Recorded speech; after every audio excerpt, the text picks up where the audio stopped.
வணக்கம். நான் doctor Selvakumar Kamalanathan, NIT திருச்சிராப்பள்ளியில் கம்ப்யூட்டர் அப்ளிகேஷன்ஸ் துறையில் உதவி பேராசிரியராக பணிபுரிகிறேன். இந்த காணொலியின் வாயிலாக உங்களை சந்திப்பதில் மிகவும் மகிழ்ச்சி அடைகிறேன். இந்த காணொலியில் வாயிலாக நாம் காண இருப்பது logics for non monotonic reasoning, அதாவது ஒற்றை தன்மையற்ற பகுத்தறிவிற்கான தர்க்கங்கள். அதாவது ரெண்டு டைப் ஆஃப் ரீசனிங் இருக்குது. ஒன் இஸ் மோனோடோனிக், ரெண்டாவது நான் மோனோடோனிக். இந்த டாப்பிக்கில் நம்ம முழுமையாக நான் மோனோடோனிக் ரீசனிங் பற்றி பார்க்க போகிறோம். இந்த நான் மோனோடோனிக் ரீசனிங்ன்றது ஒரு டெக்னிக், அதாவது ஒற்றை தன்மையற்ற பகுத்தறிவிற்கான லாஜிக். இது என்ன பண்ணோம் அப்படின்னா, இந்த கேபியில் நாலேஜ் எல்லாம் இன்க்ரீஸ் ஆக அதுவாகவே அதோட டைரக்ஷனை மாற்றிக்கும். கன்க்ளூஷன் டெரைவ் பண்ண புதுசாக வர கன்க்ளூஷன்ஸ், புது தீர்மானங்கள் வரும்போது அந்த தீர்மானங்கள் கான்ட்ராடிக்ஷனாக இருக்குது, அதாவது முரணாக இருக்குது அப்படின்னா அதை எவ்வாறாக கையாளுகிறது, அந்த முரணான தீர்வுகளை அது திரும்ப பெற அனுமதிக்கிறது, அதாவது வித்ட்ரா பண்ணிடும். ஸோ கன்க்ளூஷனில் ஏதாவது சேஞ்சஸ், இப்போ இன்றைக்கி மழை பெய்யும் அப்படின்னு சொல்கிறாங்க, திடீர்னு மழை பெய்யல அப்படின்னு சொன்னாங்கன்னா இந்த மாதிரி சுச்சுவேஷன்ஸில் கன்க்ளூஷன்ஸை அது வித்ட்ரா பண்ணும். இதுதான் பெரிய ஒரு அட்வான்டேஜாக, அது முக்கியத்துவமாக இந்த நான் மோனோடோனிக் ரீசனிங்கில் பார்க்கப்படுகிறது. மேலும் இந்த நான் மோனோடோனிக் ரீசனிங் என்ன நாலேஜ் பேஸில் என்ன பண்ணோம் அப்படின்னு சொன்னால், இது ஒரு நிலையற்ற தன்மையில், அன்சர்டனிட்டி என்விரான்மெண்ட்டில் எவ்வாறு ஒரு நிலையான, உறுதியான, சரியான முடிவுகளை எடுக்க பயன்படுது அப்படின்றது தான் இதோட முக்கியமான பயன்பாடு. ஸோ இதை பற்றி நம்ம விரிவாக இந்த காணொலி மூலம் பார்க்க இருக்கிறோம். இந்த நான் மோனோடோனிக் ரீசனிங் எந்தெந்த வகையான லாஜிக்ஸ் யூஸ் பண்ணி இந்த வகையான முடிவுகளை கொண்டு வருகிறது என்பதை பற்றி பார்ப்போம். இதில் இந்த ஸ்லைடில் 4 வகையான லாஜிக்ஸ் ரெப்ரசன்ட் பண்ணியிருக்கு. ஃபர்ஸ்ட் ஒன் டிஃபால்ட் லாஜிக், இயல்பு நிலை தர்க்கம். இரண்டாவதாக ஆட்டோ எபிஸ்டமிக் லாஜிக், அதாவது தன்னியக்கவியல் தர்க்கம். மூன்றாவதாக சர்க்கம்ஸ்கிரிப்ஷன், சுற்றறிக்கை. நான்காவதாக ஆன்சர் செட் ப்ரோக்ராமிங், ஏஎஸ்பி. இந்த 4 வித்தியாசமான லாஜிக்கை யூஸ் பண்ணி இந்த நான் மோனோடோனிக் ரீசனிங் ஆனது ஒரு புதிய தீர்மானத்தை கொண்டு வருகிறது. மேலும் இந்த நான் மோனோடோனிக் ரீசனிங் ஆனது என்ன பண்ணோம் அப்படின்னு பார்த்தீங்கன்னா, இப்போ கேபி இன்க்ரீஸ் ஆனாலும் அதுக்கேற்ற மாதிரி டைரக்ஷனை மாற்றி புது புது கன்க்ளூஷன்ஸை கொண்டு வரும். சார், அப்போது மோனோடோனிக் ரீசனிங்னு ஒன்று இருக்குது. அந்த மோனோடோனிக் ரீசனிங் இந்த மாதிரி டைரக்ஷன் சேஞ்சோ எதுவுமே ஒத்துக்காது. அதுதான் மெயின் டிஃப்ரென்ஸ் பிட்வீன் நான் monotonic reasoning and monotonic reasoning. ஆனால் இந்த காணொலியின் மூலம் நாம் முழுமையாக பார்க்க இருப்பது நான் மோனோடோனிக் ரீசனிங். ஸோ இந்த நான் மோனோடோனிக் ரீசனிங் என்ன பண்ணோம் அப்படின்னா, இந்த 4 வகையான லாஜிக்கை யூஸ் பண்ணி ஒரு தீர்மானத்தை கொண்டு வரும். That is conclusion will be derived by using these 4 different logics. அவ்வாறு பயன்படுத்தி கன்க்ளூஷனை டெரைவ் பண்ணும்போது ஃபேக்ட்ஸ் எல்லாம் அன்சர்டைனாக இருக்குது, இல்லை சார் ஃபேக்ட்ஸ் ஒரு முழுமை அடையாமல் இருக்குது, அதாவது இம்ப்ராப்பர் ஃபேக்ட் இருக்குது, இல்லை அது பார்த்திங்கன்னா ஒரு தப்பான ஃபேக்டாக இருக்குது, அதுக்கு ஏற்றாற் போல் இந்த நான் மோனோடோனிக் ரீசனிங் ஒரு முடிவை கொண்டு வரும். ஸோ ஒவ்வொரு லாஜிக்கையும் நம்ம விரிவாக பார்க்கலாம். முதலாவதாக நாம் பார்க்க இருப்பது டிஃபால்ட் லாஜிக், அதாவது இயல்பு நிலை தர்க்கம். இந்த டிஃபால்ட் லாஜிக்கை ரீட்டர் என்ற ஒரு 1980களில் அறிமுகப்படுத்தினார். இந்த டிஃபால்ட் லாஜிக் என்ன பண்ணோன்னா, allows reasoning with default rules that apply unless contradicted. அதாவது இது இந்த லாஜிக் என்ன பண்ணும் அப்படின்னா, it will allow the reasoning, எல்லா ரீசனிங்ஸையும் அலோவ் பண்ணும், நமக்கு அந்த பகுத்தறிவு எல்லாத்தையும் அலோவ் பண்ணும். எப்போ வரைக்கும்னா, எந்த கான்ட்ராடிக்ஷனும் வராத போது. கான்ட்ராடிக்ஷன் வந்தால் அது என்ன பண்ணோன்னா, அதை மற்ற இந்த ரீசனிங்கை அலோவ் பண்ணாது. அதுக்கான எடுத்துக்காட்டு நம்ம இப்போ பார்க்கலாம். ஃபஸ்ட்டு வரியில் என்ன சொல்லியிருக்குன்னா, நார்மலி பேர்ட்ஸ் கேன் ஃப்ளை, அதாவது பொதுவாகவே பறவை இனம், எல்லா இனங்களும் பறவை இனங்களும் பறக்கக்கூடியது அப்படின்னு சொல்லி அந்த ஃபஸ்ட்டு ஸ்டேட்மெண்ட் சொல்லுது. ரெண்டாவது வாக்கியம் என்ன சொல்லுதுன்னா டியூட்டி இஸ் எ பேர்ட், டியூட்டின்றது ஒரு பறவை அப்படின்னு மட்டும் சொல்லியிருக்காங்க. மூணாவது வாக்கியத்தில் if no evidence suggests otherwise assume Tweety can fly. என்ன சொல்கிறாங்க அப்படின்னா எந்த ஒரு ஆதாரங்களும் இல்லை டியூட்டி வந்து பறக்கும் அப்படின்றதுக்கு அப்படின்னு சொல்லி சொல்கிறாங்க. இல்லை டியூட்டி பறக்காததுக்கு எந்த ஒரு ஆதாரமும் இல்லை அப்படின்னு சொல்கிறாங்க. If no evidence suggest otherwise assume Tweety can fly. அதாவது வந்து பறக்காதுன்னு சொல்லி ஆதாரங்கள் கொடுத்தா மட்டும்தான் டியூட்டி வந்து பறக்காதுன்றது தெரியும் அப்படின்றது அந்த மூணாவது ஸ்டேட்மெண்ட். கடைசியாக என்ன சொல்கிறாங்க, but if duty is a penguin என்ன ஆகும் உங்களுக்கே தெரியும், பென்குயின் வந்து பறக்காது. அது பறவை இனமாகவே இருந்தாலும் பென்குயின் வந்து பறக்காது. இதுதான் அதோட ஒரு ஹேபிட், அதாவது ஒரு அதோட ப்ராப்பர்ட்டின்னு சொல்லுவோம், பண்பு. இப்போ என்ன ஆகும், இந்த கடைசி ஸ்டேட்மெண்ட்டுக்கு ஏற்ற மாதிரி கன்க்ளூஷன் மாறி போயிடும். இப்போது டியூட்டின்றது வேற ஒரு பறவையாக இருந்தால் அது பறக்கும் அப்படின்றத சொல்லும் இந்த non monotonic reasoning. Suppose duty is penguin அப்படின்னு நம்ம சொல்லும்போது இந்த நான் மோனோட்டோனிக் ரீசனிங் என்ன பண்ணோம்னா உடனே கன்க்ளூஷனை சேஞ்ச் பண்ணிக்கணும். என்ன, டியூட்டி பறக்காது அப்படின்னு சொல்லுவோம் இந்த டிஃபால்ட் லாஜிக்கை யூஸ் பண்ணி. ஏன்னா டிஃபால்ட் லாஜிக்கோட ப்ராப்பர்ட்டி என்ன, இது வந்து ரீசனிங்கை வந்து அலோவ் பண்ணிகிட்டே இருக்கும். எப்பப்போனா அந்த டிஃபால்ட் ரூல்ஸ் அப்ளை ஆகும்போதெல்லாம். இப்போது டிஃபால்ட் ரூல்ஸ் அப்ளை ஆகாது. இப்போ டிஃபால்ட் ரூல்ஸ் என்ன அப்படின்னா பேர்ட்ஸ் எல்லாம் பறக்குன்றது தான். ஆனால் பென்குயினுக்கு வரும்போது அந்த டிஃபால்ட் ரூல்ஸ் அப்ளிகபிள் ஆகலை. அப்போ அந்த கான்ட்ராடிக்ஷன் வரும்போது என்ன பண்ணோம் அப்படின்னா அதுக்கேற்ற மாதிரி டிசிஷனை மாற்றிடும். இது தாங்க இந்த நான் மோனோட்டோனிக் ரீசனோட சாராம்சம் மெயினாகவே. ஸோ இது டிஃபால்ட் லாஜிக்கை மட்டும் யூஸ் பண்ணி இப்படி பண்ணுது. அடுத்து ரெண்டாவதாக ஆட்டோ எபிஸ்டமிக் லாஜிக், அதாவது தன்னியக்கவியல் தர்க்கம். ஆட்டோவுனா உங்களுக்கே தெரியும், தன்னைத்தானவே அது முடிவுகளை எடுக்கும். இந்த வகையான தன்னியக்கவியல் தர்க்கம் ஆட்டோ எபிஸ்டமிக் லாஜிக்கை மூர் அப்படின்றவர் 1985 இன்ட்ரடியூஸ் பண்ணார், அறிமுகப்படுத்தினார். இந்த லாஜிக் மாடல்ஸ் என்னென்ன பண்ணோன்னா அந்த ஏஜெண்ட் அப்படின்னாலே ஒரு எந்திரம், ஏஐ எந்திரம்.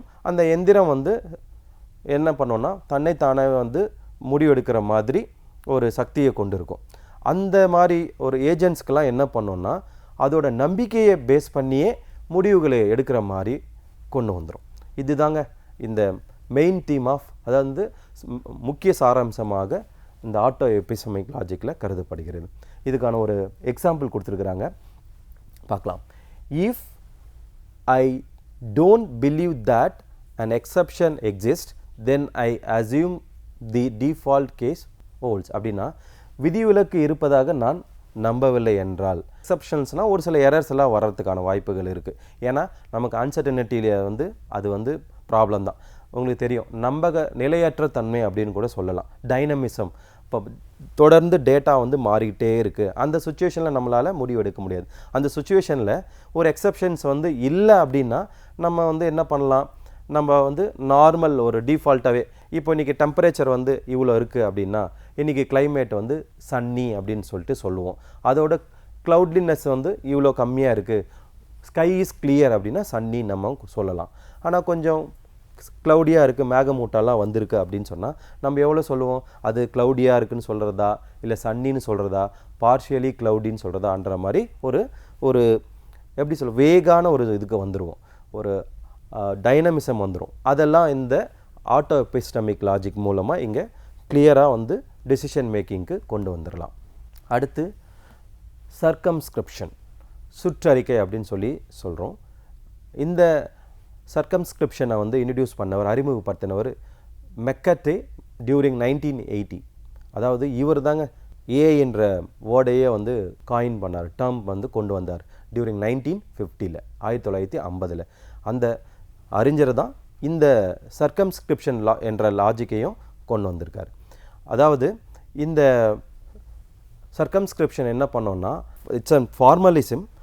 என்ன பண்ணோன்னா மினிமைசஸ் தி extension of predicates assuming the world is as a small as possible unless stated otherwise.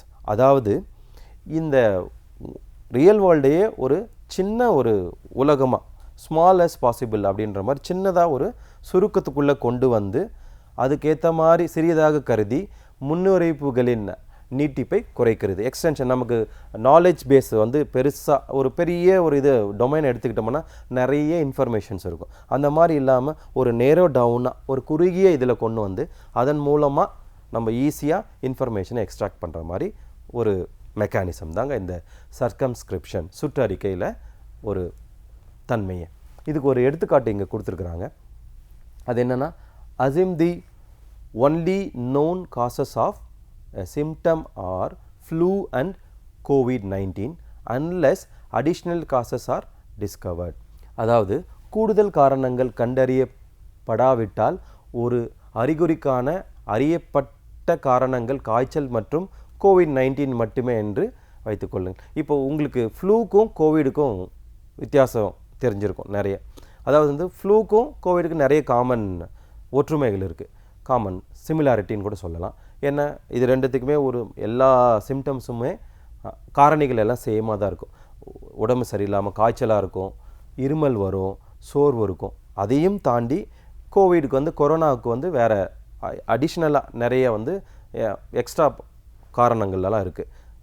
Smell இருக்காது, நம்மளால் ஸ்மெல் பண்ண முடியாது, அதே மாதிரி டேஸ்ட்டு தெரியாது, கொஞ்சம் சுவாசிக்கிறதுல பிரச்சனை இருக்கும், சளி இருக்கும், அந்த மாதிரியெல்லாம் நிறைய காரணங்கள். இந்த மாதிரி அடிஷ்னல் காரணங்கள் எல்லாம் தெரியாத போது ஒரு சில குறிப்பிட்ட அறிகுறிகளை மட்டும் வச்சு நம்ம ஒரு நோயோட அறிகுறியை வச்சு நம்ம இந்த நோய் அப்படின்றத நம்ம வந்து எடுத்துக்கலாம். அதுக்கு பேர் தாங்க சர்க்கம்ஸ்கிரிப்ஷன். கடைசியாக ஆன்சர் செட் ப்ரோக்ராமிங், அதாவது ஏஎஸ்பி பதில் தொகுப்பு நிரலாக்கம்.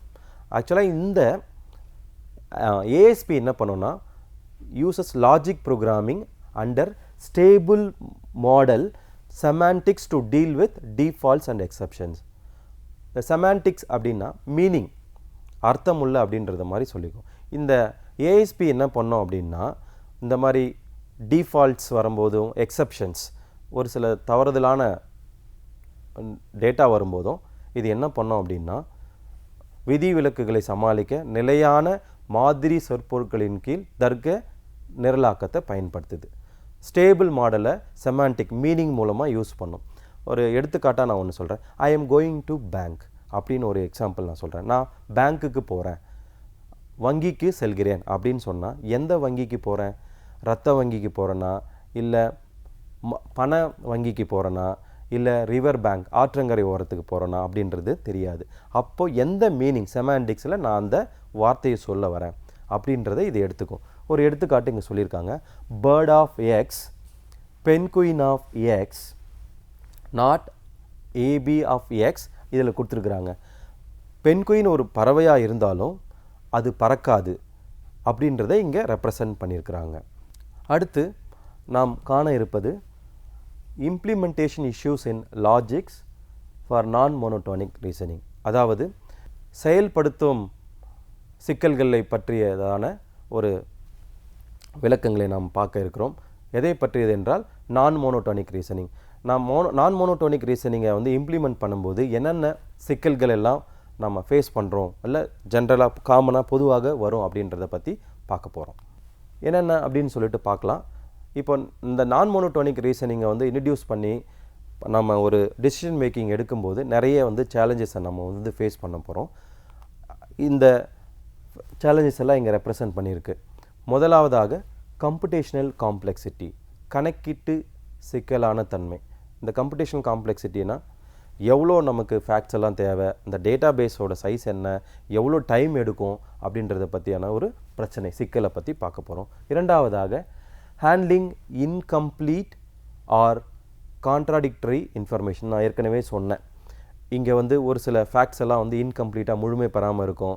ஒரு சிலது வந்து பார்த்திங்கன்னா முன்னுக்கு பின் முரணாக இருக்கும், ஆமான்னு சொல்லுவாங்க, இல்லைன்னு சொல்லுவாங்க. இது போல் கான்ட்ராடிக்டரி இன்ஃபர்மேஷனை வந்து எப்படி ஹேண்டில் பண்ணுறது இந்த சுச்சுவேஷனில் அப்படின்றது ஒரு இஷ்யூ. மூன்றாவதாக எஃபிஷியன்ட் நாலேஜ் ரெப்ரசன்டேஷன், எவ்வாறாக நாம் அறிவு பிரதிநிதித்துவத்தை வந்து திறமையாக இங்கே வந்து கட்டமைப்பது பற்றியும் ஒரு இஷ்யூ இருக்குது இந்த நான் மோனோட்டோனிக் ரீசனிங்கை இம்ப்ளிமெண்ட் பண்ணி. அடுத்து நான்காவதாக scalability in large knowledge bases, அதாவது ஒரு பெரிய நாலேஜ் பேஸில் வந்து எப்படி வந்து நம்ம இங்கே யூஸ் பண்ணுறது, அது குறைக்கிறது, இன்க்ரீஸ் பண்ணுறது, அளவிடுதல். ஸ்கேலபிலிட்டினா அது இன்க்ரீஸ் ஆகிட்டே போயிட்டே இருக்கும், கூடிக்கிட்டே போகும். ஃபேக்ட்ஸ் எல்லாம் நான் சொல்லியிருக்கிறேன். இப்போ இந்த நாலேஜ் பேஸில் ஒரு 10 சென்டென்சஸ் இருக்குது. அந்த 10 சென்டென்சஸை உபயோகப்படுத்தி 11ஆவதாக ஒரு புதிய சென்டென்ஸ் வரும்போது அது அதில் சேர்க்கப்படும், சேமிக்கப்படும். அது போன்று ஒரு புதுசாக வர சென்டென்சஸ் எல்லாம் சேமித்து வச்சுட்டே இருக்கும்போது என்ன ஆகும், அந்த நாலேஜ் பேஸ் அதிகரிச்சுட்டே போகும் சைஸ். அதனால் என்ன ஆகும், ஸ்கேலபிலிட்டியில் ஒரு சில இதில் வந்து பெருசாகிட்டே போகும், ஒரு சில இதில் குறைச்சிக்கும். அந்த மாதிரி வந்து கூட்டும் போதும் குறைக்கும் போதும் என்னென்ன பிரச்சனைகளை வந்து இது ஃபேஸ் பண்ணுது அப்படின்றது ஒன்று. கடைசியாக combining symbolic and sub symbolic reasoning, எவ்வாறாக நாம் குறியீட்டு மற்றும் துணை குறியீட்டு பகுத்தறிவை கம்பைன் பண்ணுறது டெக்னிக்ஸை. ஸோ இந்த 5 வகையான இம்ப்ளிமெண்டேஷன் இஷ்யூஸை நம்ம விரிவாக பார்க்க இருக்கிறோம். முதலாவதாக கம்ப்யூட்டேஷனல் காம்ப்ளெக்சிட்டி, அதாவது கணக்கீட்டு சிக்கலான தன்மை. இதில் பார்த்திங்கன்னா இந்த மோஸ்ட் ஆஃப் தி நான் மோனோடோனிக் லாஜிக்ஸ், அப்புறம் வந்து இந்த சர்க்கம்ஸ்கிரிப்ஷன், இந்த டிஃபால்ட் லாஜிக்ஸ் எல்லாமே பார்த்திங்கன்னா எந்த மாதிரியான ப்ராப்ளத்தை சால்வ் பண்ணோன்னா என்பி ஹார்ட், அப்படி இல்லைன்னா அன்டிசைடபிள் ப்ராப்ளத்தை தான் அங்கே அப்ரோச் பண்ணோம். பொதுவாக எல்லா ரியல் வேர்ல்டு, அதாவது நம்மளுடைய நிஜ உலக ப்ராப்ளம்கள் எல்லாமே இந்த கேட்டகரியில் தாங்க வரும். என்பி ஹார்ட் உங்களுக்கு தெரிஞ்சிருக்கும். என்பினா என்னென்ன, நான் டிட்டர்மினிஸ்டிக் பாலினாமியல். என்பி ஹார்டுன்னு ஒன்று சொல்லுவாங்க, கடினமானது, சால்வ் பண்ணுறதுக்கு கஷ்டமாக இருக்கும் அந்த பிரச்சனையை தீர்க்கிறதுக்கு, அதுக்கு பேர் தான் என்பி ஹார்டுன்னு சொல்லுவாங்க. இன்னொன்று வந்து என்பி கம்ப்ளீட், நான் டிட்டர்மினிஸ்டிக் பாலினாமியல் கம்ப்ளீட். அந்த பிரச்சனைகளை நாம் முழுவதுமாக சால்வ் பண்ண முடியும். ஆனால் இங்கே இந்த நான் மோனோடோனிக் லாஜிக்ஸ் வந்து எல்லாத்தையும் நம்ம பார்த்து அந்த 4 டெக்னிக்களை யூஸ் பண்ணி இந்த மாதிரி என்பி ஹார்ட் மற்றும் அன்டிசைடபிள் ப்ராப்ளத்தை தாங்க அது பொதுவாகவே அப்ரோச் பண்ணும். ஸோ இப்போ என்ன ஆகும் அப்படின்னு பார்த்தீங்கன்னா, இந்த என்பி ஹார்ட்னா ஒரு எடுத்துக்காட்டு என்னன்னு சொன்னால் ட்ராவலிங் சேல்ஸ்மேன் ப்ராப்ளம் நீங்கள் படிச்சிருப்பீங்க. இந்த ட்ராவலிங் சேல்ஸ்மேன் ப்ராப்ளத்துக்கு ஒரு சில சமயத்தில் நமக்கு கரெக்டாக ஷார்ட்டஸ்ட் பாத், ஒரு குறுகிய பாதையின் மூலிமா எல்லா சிட்டி நகரங்களையும் நம்ம வந்து விசிட் பண்ணுறதுக்கு பேர் தாங்க இது. விசிட் பண்ணுறது ட்ராவலிங் சேல்ஸ்மேன் ப்ராப்ளம் சொல்லுவோம். அதில் ஒரு ஷார்ட்டஸ்ட் பாத், குறுகிய பாத்தை நம்ம எப்படி கண்டுபிடிக்கிறது, அது எல்லா ப்ராப்ளத்துக்கும் வருமா அப்படின்றது கஷ்டம்தான். ரியல் டைமில் நம்ம எவ்வாறு வந்து எல்லா சிட்டியும் வந்து விசிட் பண்ணி ஷார்ட்டஸ்ட் டிஸ்டன்ஸில் கவர் பண்ணுறது, அது என்பி ஹார்டில் ஒரு எடுத்துக்காட்டு. இந்த மாதிரி பிரச்சனைகளை வந்து சால்வ் பண்ணும்போது இட்ஸ் வெரி டிஃபிகல்ட். நம்ம வந்து எவ்வளோ நேரம் ஆகும், எவ்வளோ டைம் எடுத்து இதை வந்து கரெக்டான ஷார்ட்டஸ்ட் பாத்தை கொண்டு வரதுன்றலாம் ஒரு கடினமான கணக்கீட்டு சிக்கல் பிரச்சனைகள். இதுக்கு எக்ஸாம்பிள் வந்து இங்கே கொடுத்துருக்குறாங்க. In ASP answer set programming grounding large problems can lead to combinational explosion அப்படின்னு சொல்லிட்டு, காம்பினேட்டரியல் எக்ஸ்ப்ளாஷன் அப்படின்னு சொல்கிறாங்க. அப்படின்னா கணக்கீடு வந்து செய்ய முடியாத அளவுக்கு டைம் எடுத்துக்கிட்டே போகும் அப்படின்னு. இரண்டாவதாக handling incomplete or contradictory information, முழுமையற்ற அல்லது முரண்பாடான தகவல்களை எவ்வாறு இந்த நான் மோனோடோனிக் ரீசனிங் வந்து கையாளுது. இங்கே இதில் டிஃபால்ட் லாஜிக்கில் வந்து இந்த நான் மோனோடோனிக் ரீசனிங் என்ன பண்ணோன்னா, it needs conflict resolution strategies அப்படின்னு ஒன்று எடுத்திருக்கோம். முரண்பாடான முடிவுகள் வரும்போது இந்த ஒற்றை தன்மையற்ற அமைப்புகளுக்கு மோதல் தீர்வு உத்திகள் தேவை. அதாவது வந்து கான்ஃப்ளிக்ட் ரெசல்யூஷன் ஸ்ட்ராட்டஜின்றதை ஒன்று வச்சுக்கிட்டு இது வந்து இந்த கான்ட்ராடிக்டரி கன்க்ளூஷன்ஸ் எல்லாம் வந்து எடுத்துருங்க.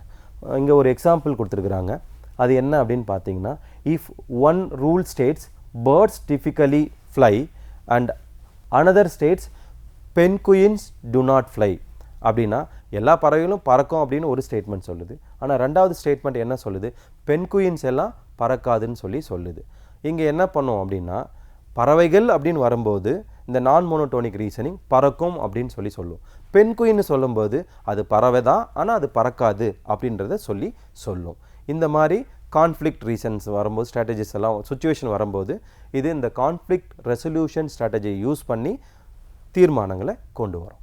மூணாவதாக எஃபிஷியன்ட் நாலேஜ் ரெப்ரசன்டேஷன், அதாவது திறமையான அறிவு பிரதிநிதித்துவம், எவ்வாறாக நம்ம ஒரு நாலேஜ் ரெப்ரசன்டேஷனை எஃபெக்டிவாக கொண்டு வர்றது.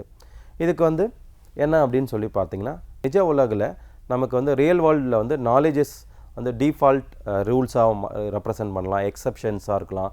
அப்புறம் அந்த டிபெண்டன்சிஸ் இன் சேலஞ்சிங், அதாவது வந்து ஒரு ஃபேக்ட்டுக்கும் இன்னொரு ஃபேக்ட்டுக்கும் ஒரு டிபெண்டன்சிஸ் இருக்கும். இப்போது டெம்பரேச்சர் ஹெவியாக இருக்குது, ஹியூமிடிட்டியும் ஹெவியாக இருக்குது அப்படின்னா நமக்கு மழை வர்ற மாதிரி ஒரு ஃபேக்ட் இருக்குது. அப்போ இந்த ரெண்டுமே அதோட தொடர்புடையதாக இருக்கிறது. அதுதான் டிபெண்டன்சி அப்படின்னு சொல்கிறோம். ஸோ இங்கே ஒரு எக்ஸாம்பிள் கொடுத்துருக்குறாங்க. இந்த சர்க்கம்ஸ்கிரிப்ஷன் இதில் என்ன பண்ணுவாங்கன்னா மினிமல் மாடல்ஸ் வந்து ஒரு யூஸ் பண்ணி or may not capture all real world constraints effectively. ஏன்னா இது ஒரு மினிமல் மாடல். அதில் ஒரு நானே சொல்லியிருக்கேன், இந்த சர்க்கம்ஸ்கிரிப்ஷனில் ஒரு குறுகிய ஒரு அப்ரோச்சில் தான் ரியல் வேர்ல்டை வந்து பார்த்து அதுக்கேற்ற மாதிரி டிசிஷன்ஸை கொண்டு வருவாங்க அப்படின்னு சொல்லிட்டு. ஸோ அந்த மாதிரி இருக்கும்போது எவ்வாறாக எஃபெக்டிவ்லி ஹேண்ட்லிங் நாலேஜ் ரெப்ரசன்டேஷன் அப்படின்றது தான் இதோட இஷ்யூ. நான்காவதாக scalability in large knowledge base. அதாவதாக பெரிய கேபியாக இருக்கும்போது என்ன மாதிரி ஒரு இஷ்யூ வருது அப்படின்னு பார்க்கலாம். இதில் இந்த மாதிரி இருக்கும்போது இந்த மல்டி ஏஜென்ட் சிஸ்டம், அதாவது மோர் தென் ஒன் ஏஜென்ட், ஒரு ஏஜென்ட் என்ன பண்ணோன்னா ஒரு ஃபேக்டை வந்து எடுத்துகிட்டுக்கோம், இன்னொரு ஏஜென்ட் என்ன பண்ணோம் அனதர் ஃபேக்ட் எடுத்துக்கும். இதுக்கு எடுத்துக்காட்டு பார்த்தீங்கன்னா automatic driverless car, self driving car. அந்த காரில் என்ன பண்ணோன்னா மல்டிபிள் ஏஜென்ட்ஸ் இருக்கும். ஒரு ஏஜென்ட் என்ன பண்ணோம் அப்படின்னா நம்ம ரோட் சைடு இன்ஃபர்மேஷன்ஸ் எல்லாம் எடுத்துகிட்டே இருக்கோம். இன்னொரு ஏஜென்ட் என்ன பண்ணோம் அப்படின்னு பார்த்தீங்கன்னா என்ஜின் ஸ்பீடு, அதோட என்ஜினோட டெம்பரேச்சர், எவ்வளோ வந்து ஃபியூல் இருக்குது, என்ன வேகத்தில் போயிட்டுருக்கோம் அப்படின்றதெல்லாம் பார்த்துட்டே இருக்கும். இந்த மல்டிபிள் ஏஜென்ட்ஸ் என்ன பண்ணோம் அப்படின்னா சைமல்டேனியஸாக ஒன்றுக்கு ஒன்று தொடர்பு கொண்டு அதுக்கு ஏற்ற மாதிரி இன்ஃபர்மேஷன்ஸ் எல்லாம் எடுத்து அதுக்கு ஃபைனல் கன்க்ளூஷனை கொண்டு வரும்.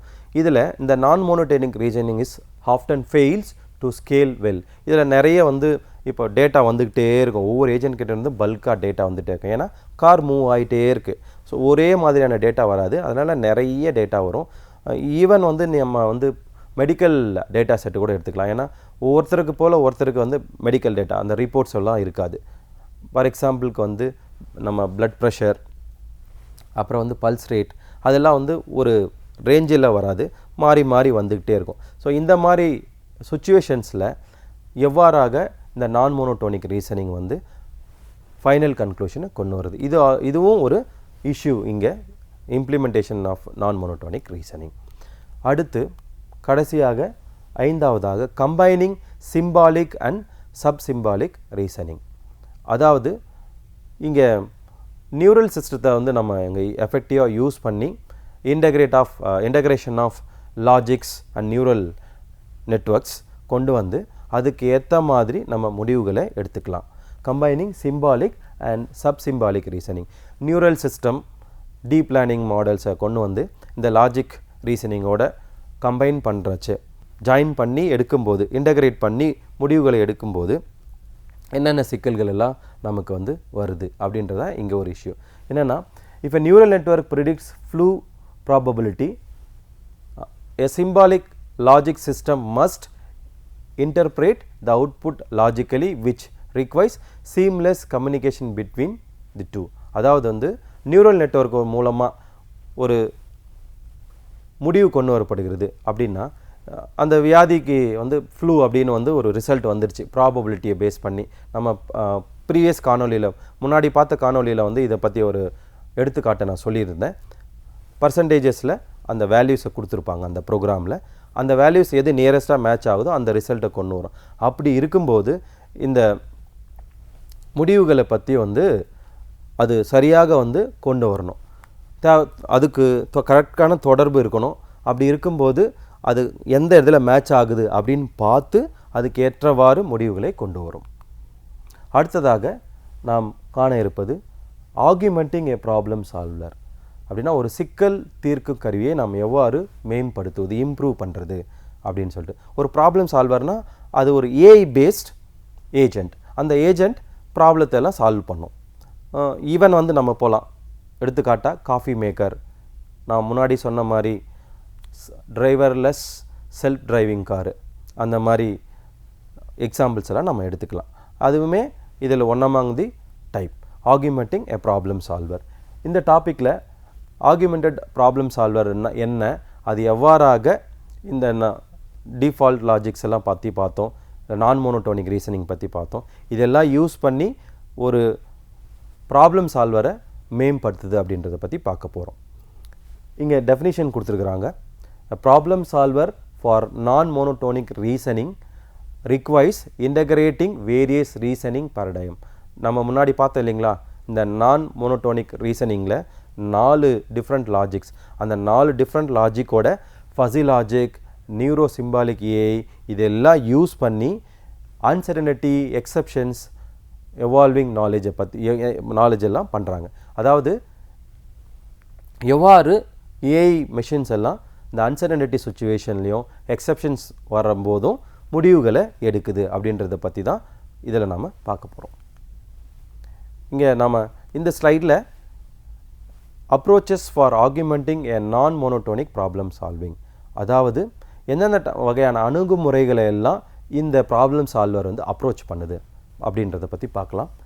Hybrid reasoning framework. ரெண்டாவதாக knowledge revision and conflict resolution, அறிவு திருத்தம் மற்றும் மோதல் தீர்வு.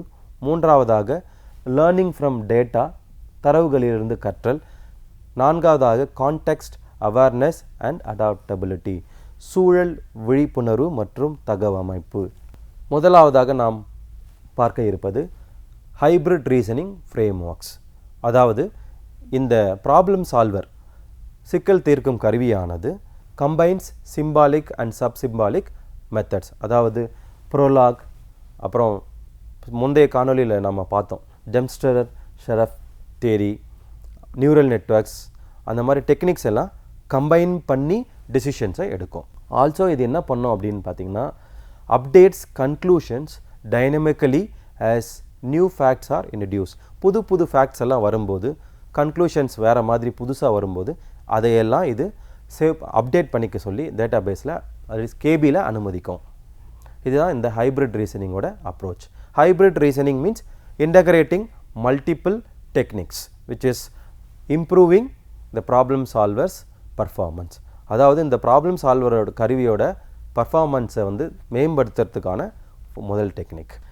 ரெண்டாவது knowledge revision and conflict resolution. நான் முன்னாடியே சொல்லியிருக்கேன், இப்போ நம்ம இம்ப்ளிமெண்ட் இந்த ப்ராப்ளம் சால்வரை வச்சு ஒரு டெரிவேஷன் கொண்டு வரோம், ஒரு தீர்வை கொண்டு வரும்போது ஒரு எக்ஸப்ஷன் பிரச்சனை வருது. இப்போ எடுத்துக்காட்டாக பென்குயின் டோன்ட் ஃப்ளை அப்படின்னு சொல்லும்போது, அப்போ அது பேர்டா, அது பேர்டு தான், பறவை தான், ஆனால் அது பறக்காது அப்படின்னு சொல்லும்போது இது என்ன பண்ணோன்னா, இந்த technique knowledge revision and conflict resolution use belief revision technique. அதாவது அதோட நம்பகத்தன்மையை அது என்ன பண்ணோன்னா ரிவைஸ் பண்ணும், மாடிஃபை பண்ணி அதுக்கேற்ற மாதிரி பென்குயின் மட்டும்தான் பறக்காது, மற்ற பறவைகள் பறக்கும் அப்படின்றத அது வந்து ரிவைஸ் பண்ணி எடுத்துக்கும். அடுத்ததாக மூன்றாவதாக லேர்னிங் ஃப்ரம் டேட்டா, தரவுகளிலிருந்து கற்பது. இதற்கு எடுத்துக்காட்டாக நியூரல் நெட்வொர்க்ஸ் நரம்பு வலை அமைப்புகள் என்ன பண்ணோம் அப்படின்னா, ப்ராபபிலிட்டிஸை யூஸ் பண்ணி அதை டேட்டாவை லேர்ன் பண்ணி அதிலிருந்து ஒரு முடிவுகளை கொண்டு வரும், யூகிச்சு முடிவுகளை கொண்டு வரும். இந்த ஃபேக்ட்ஸ் எல்லாம், சிம்டம்ஸ் எல்லாம் இருந்தால், காரணிகள் இருந்தால், அது ஃப்ளூவாக இருக்குமா, கோவிடாக இருக்குமா, அது ஃப்ளூவாக இருக்கிறதுக்கு எவ்வளோ ப்ராபபிலிட்டி இருக்குது அப்படின்றத இந்த நரம்பியல் வலைத்தளம் அப்படின்ற வலையமைப்பானது ப்ராபபிலிட்டிக்ஸ் மெத்தடை யூஸ் பண்ணி அந்த டேட்டாவிலேருந்து எக்ஸ்ட்ராக்ட் பண்ணும்.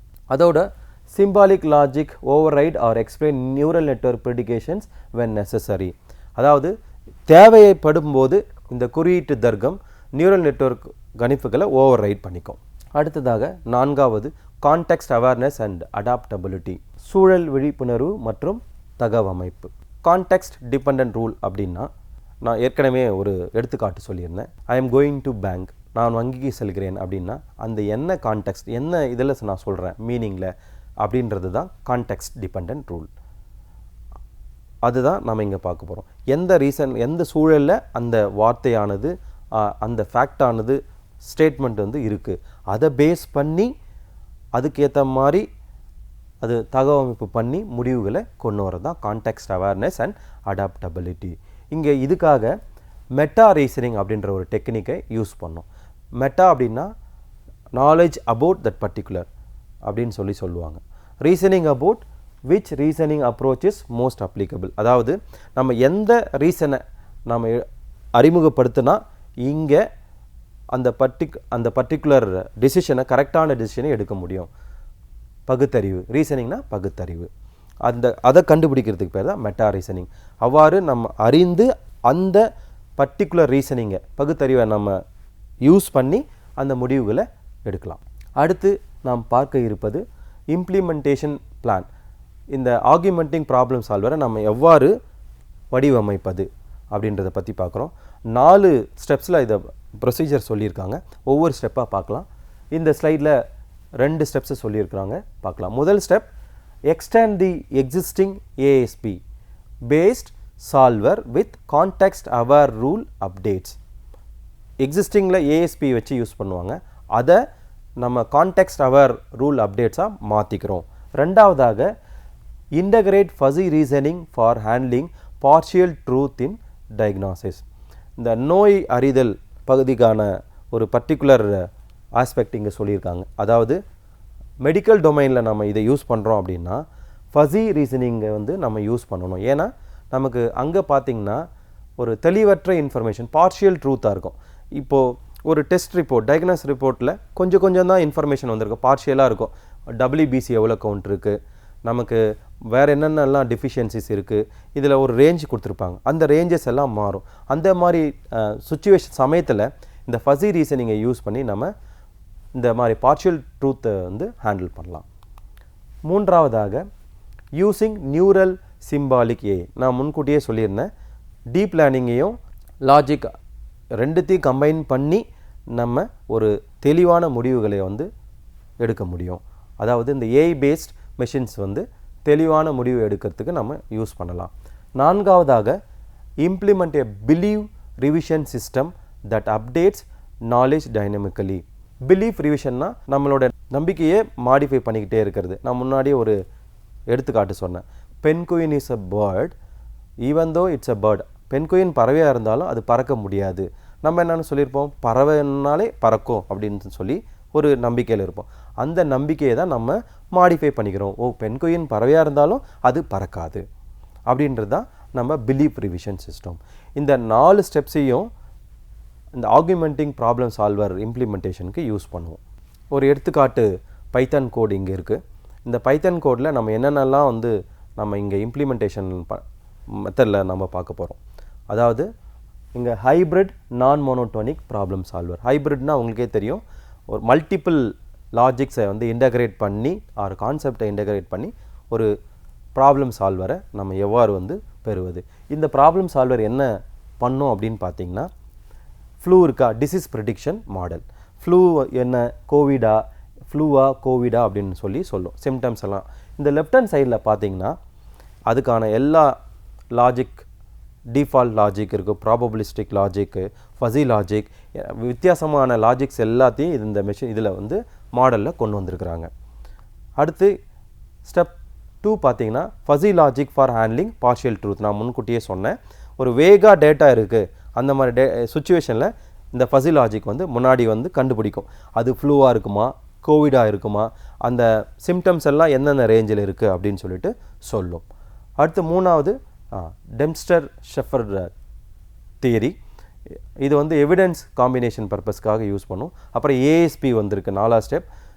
இது எல்லாமே இன்டகிரேட் பண்ணி கடைசியாக நியூரல் நெட்வொர்க் அப்ரோச்சை கொண்டு வந்து இந்த டெசிஷனை ஃபைன் டியூன் பண்ணி கரெக்டாக டெசிஷனை வந்து மேட் பண்ணுற மாதிரி வந்துடும்.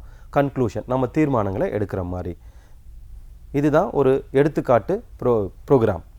இது பைத்தானில் நாங்கள் பண்ணியிருக்கிறோம். இதில் எல்லாமே இன்டகிரேட் பண்ணியிருக்கு.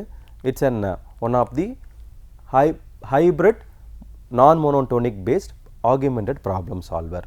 இதை வச்சு நம்ம மெடிக்கல் டொமைனில் ஒரு நோயாளிக்கு என்ன வகையான நோய், அது ஃப்ளூவா இல்லை கோவிடா, கொரோனாவா அப்படின்றத கண்டுபிடிக்கலாம்.